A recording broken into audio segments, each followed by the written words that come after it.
Kerala state service pensioners association Puthussery block ശില്പശാല നടത്തി. പ്രതീക്ഷ 2026 എന്ന പേരിൽ കല്ലിങ്കൽ കൽപ്പക ഹാളിൽ സംസ്ഥാന വൈസ് പ്രസിഡന്റ് സി ബാലൻ ഉദ്ഘാടനം ചെയ്തു. ഈ രാജ്യത്ത് ഇത്തരത്തിലൊരു സമൂഹം ജീവിച്ചിരിക്കുന്നുണ്ട് എന്ന് പോലും നോക്കാതെ അറിയാതെ കണക്കാക്കാതെ 10 വർഷക്കാലം നമ്മൾ ആവശ്യപ്പെട്ട ഒരു കാര്യം അനുഭവിച്ചു തന്നില്ല.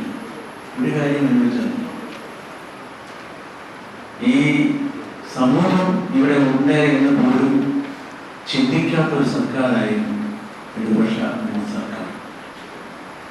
അതുകൊണ്ട് തന്നെയാണ് കഴിഞ്ഞ തെരഞ്ഞെടുപ്പിൽ 102 സീറ്റുമായി കേരളത്തിൽ ഐക്യ ജനാധിപത്യ മുന്നണി സർക്കാർ അധികാരത്തിൽ വന്നത്.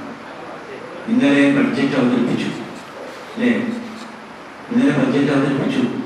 ആ ബഡ്ജറ്റിനകത്ത് നമ്മൾ പ്രതീക്ഷിച്ചു 2% DR കുടിശ്ശികയെങ്കിലും പ്രഖ്യാപിക്കും എന്ന് നമ്മൾ പ്രതീക്ഷിച്ചതാണ്.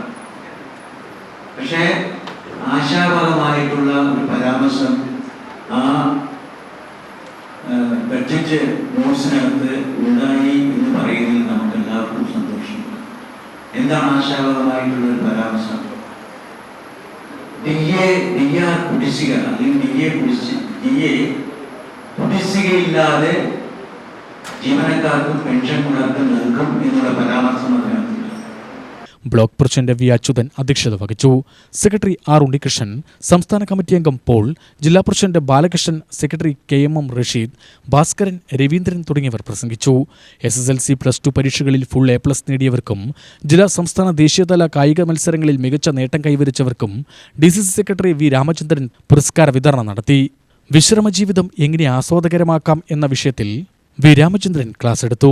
സാമൂഹ്യക്ഷേമ വകുപ്പ് മുൻ ഡയറക്ടർ VS മുഹമ്മദ് ഇബ്രാഹിം പെൻഷൻകാരുടെ പരാതികളും പരിഹാര മാർഗങ്ങളും എന്ന വിഷയത്തിൽ ക്ലാസ് എടുത്തു. UTV news, Palakkad.